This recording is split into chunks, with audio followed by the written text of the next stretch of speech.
How you doing, everybody? This is Bob Icino along with Mike Arnold from Path Trading Partners. Path Chat weekend update covering the futures markets for the week of starting April 9th. Geopolitical tensions ramping up.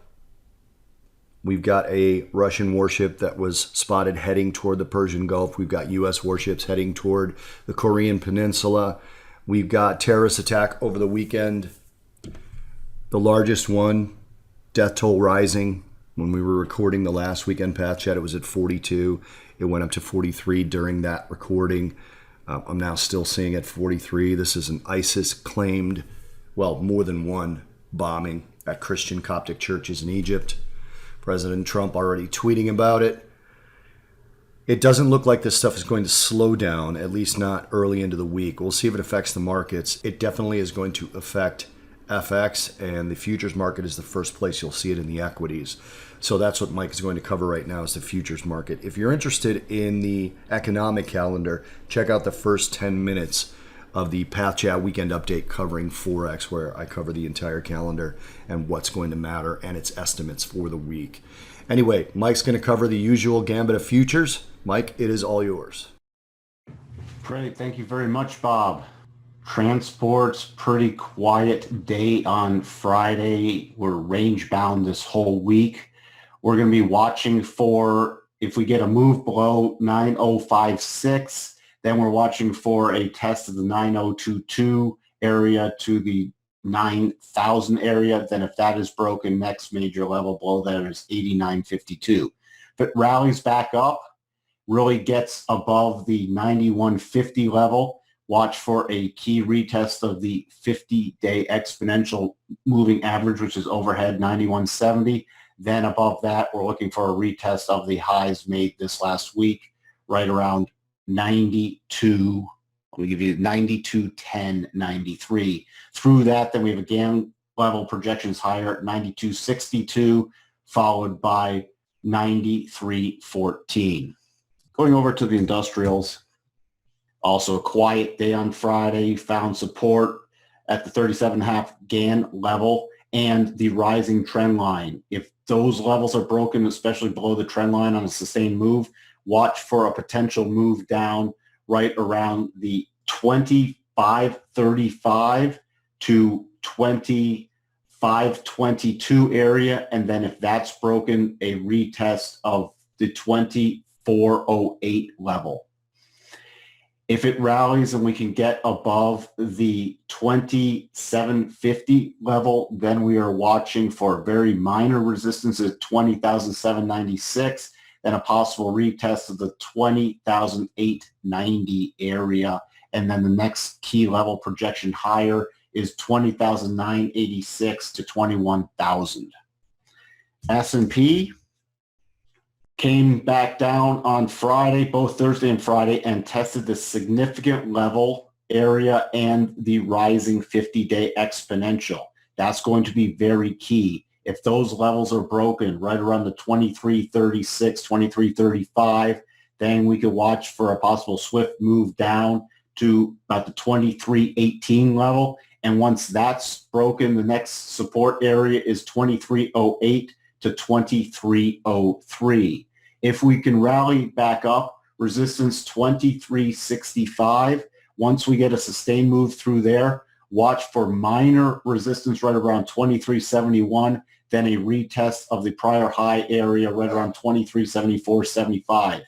Once that is broken, we have the 2381 level higher, and then the 2389 two key Gann projection levels higher. Over to the Nasdaq.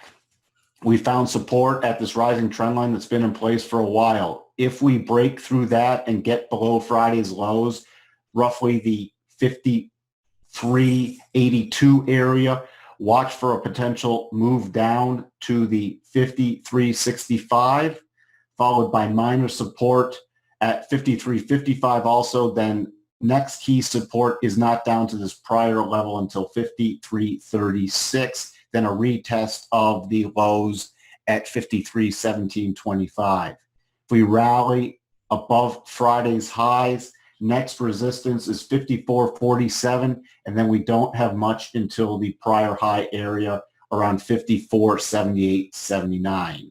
If once we get through there, then we're looking at 5,500, and then the next scan level higher is 55.22. Let's take a look at crude.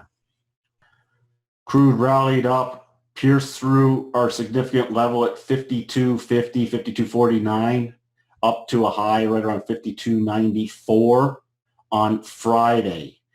If we rally, we're going to have resistance again at that 52.50 area, and then watch for a retest at 52.95, 52.94. And then once that's broken, 53.80 is the next level. If we pull back, support at 52.10, followed by 51.66, and then we have our trend line. And if that is broken and we get a move below the trend line, next two levels lower, 51.23, and a very key level at 50.77 area where we have the rising rotation zone now.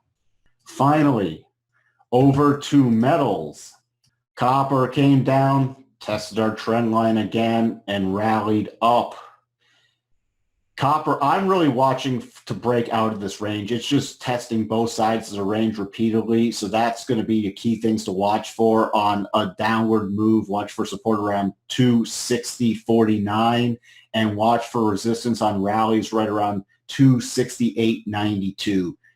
We really need to get above there. Once we see something get above there, we'll update you with the next levels to watch out for, either higher or lower. On gold, came up right to our next projected GAN level higher, just slightly higher than 1272.40. I'm going to update this for our pullback levels now. If we do rally back up and get above Friday's highs, before we get there, we'd have resistance at our significant level 265.